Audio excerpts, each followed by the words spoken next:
জি ফোনটা এভাবে কেন? রেকর্ডিং চলছিল সেটা কেন সেটা recording করছেন এইসব না, মানে আমার ব্লগিং রেকর্ডিং সেটা এখন অফ আছে। ফোনটা দিতেন। দেখেন। আসসালামু আলাইকুম ভিউয়ার্স। তো আজকে চলে এসেছি ইন্ডিয়ান ভিসা ইনফরমেশনের সেকেন্ড পার্ট নিয়ে। তো আজকে আমি যাচ্ছি পাসপোর্ট কালেকশন করতে। আসলে গত রাতে আমার ফোনে এসএমএস এসেছে ভারতীয় ভিসা অ্যাপ্লিকেশন সেন্টার থেকে যে প্লিজ কালেক্ট ইউর পাসপোর্ট। এই হলো সে এসএমএস। আর এখন আমি তারপরে চেক করলাম, তো চেক করে এই স্ট্যাটাসটা দেখলাম যে ডান, রেডি ফর ডেলিভারি। তখন আমি চেক করলাম ইন্ডিয়ান ভিসা অ্যাপ্লিকেশন সেন্টারের নিজস্ব ওয়েবসাইটে ভিসা ইনফরমেশনে। তো তখন আমি দেখলাম এই ছবিটা, যা আদৌ ভিসা হয়েছে কিনা। তো যতদূর বুঝলাম, যত সম্ভব 90% সম্ভাবনা ভিসা হয় নাই। কারণ এখানে যে ছবিটা আপনারা দেখছেন, এটি ভিসা স্ট্যাটাস চেক করার পরে একটি অপশন। এখানে দেখা যাচ্ছে যেটা, এটা দেখলে বোঝা যায় যে ভিসা হওয়ার সম্ভাবনা নাই বলেই চলে।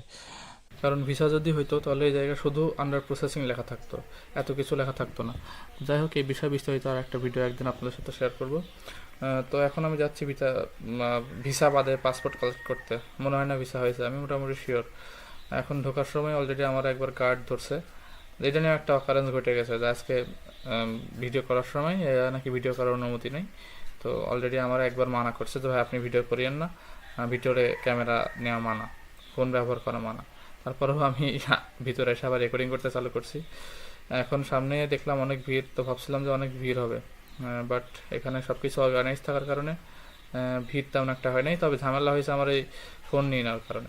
আমি ভিডিও করতেছিলাম, আমরা দেখে ফেলাই, পরে আমার এই ফোন কারে নিছে। ফোন কারে নেওয়ার পরে নানান কথা, সেগুলো আপনার সামনে দেখতে পারবেন।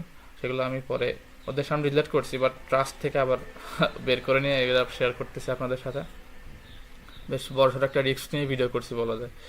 তো এখন এই জায়গা থেকে আমি সব ডিটেলস জানার পরে কোন জায়গায় যাইতে হবে, ওরা আমার সিরিয়াল নাম্বারটা বলে দিবে, ওই জায়গা তারপরে যাইতে হবে। আমার একটা টোকেন আছে, সেই টোকেনটা নিয়ে। তো এখন আমি সামনে যাচ্ছি, দেখতে থাকুন কি অবস্থা দাঁড়ায় সামনে, আর আপনারা কিছু ইনফরমেশন পাবেন এই বিষয়ে যে ভিডিও কেন করা মানা।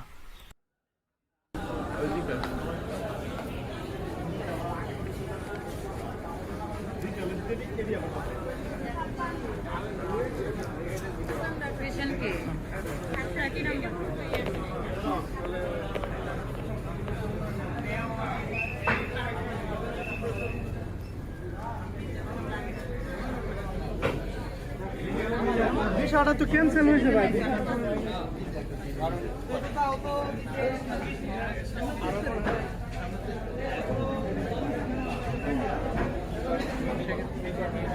এক নম্বর বলতে কি 1 নম্বর এক কই?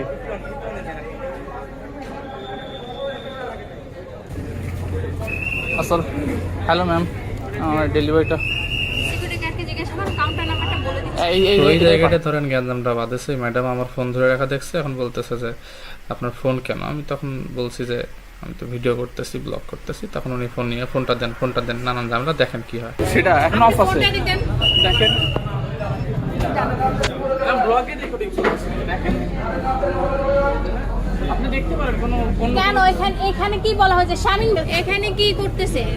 ব্লগিং করতেছে, রেকর্ড করতেছে কেন? এখানে তো বারবার বলতেছে আমারে বলে নাই ম্যাডাম। আর আপনি ফোনে দেখছেন না?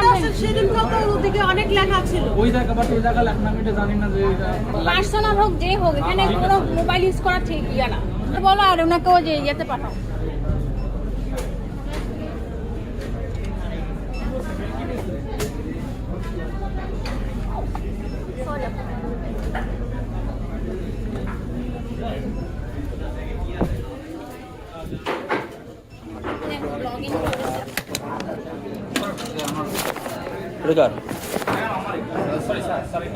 তো আপনি ভিডিও করতেছেন কি জন্য?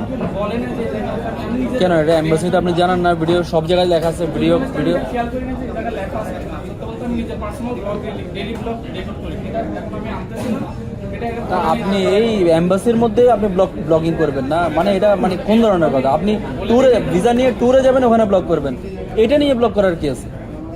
মানে এটা কি ব্লগ করে কি বোঝাবে মানুষের? কি আবার বোঝাবো যে ইন্ডিয়ান ভিসা পাচ্ছি না, সেটাই বোঝাবো। তাছাড়া আর কি বোঝাবো? এটাই বলতে চাচ্ছিলাম, কিন্তু ওই জায়গায় সাহস করে উঠতে পারি নাই। বুঝবেন জানানোর একটা একটা একটা এম্বাসি এরিয়া আপনার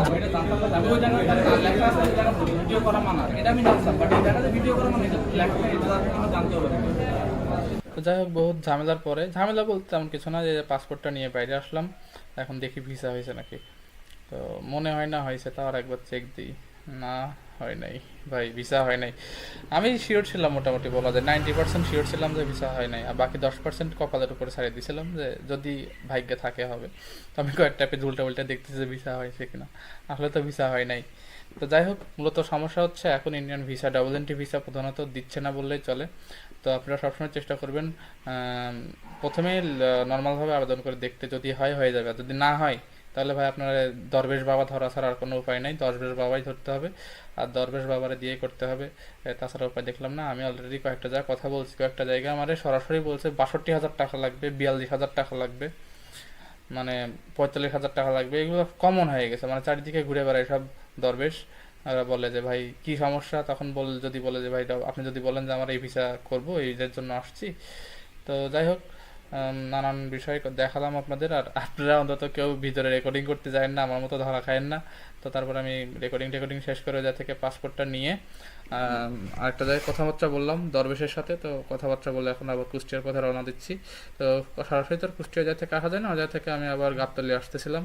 তো সামনে আবার জাতীয় সংসদ ভবন পড়লো, তো তাই একটু রেকর্ডিং করলাম। তো সবচেয়ে বড় বিষয়, আপনারা সবসময় চেষ্টা করবেন এক্সপার্ট কোনো লোক দিয়ে আবেদন করাইতে, না হলে কিন্তু ভিসা হবে না। আজকের মতো এই পর্যন্তই, দেখা হবে পরবর্তী কোনো ভিডিওতে। অবশ্যই আগামী কয়েকদিনের ভিতরে আমি আবারও ডাবল এন্ট্রি ভিসার জন্য ট্রাই করব, সে বিষয়ে ভিডিও করব, তখন আপনাদের সঙ্গে শেয়ার করবো ইনশাল্লাহ।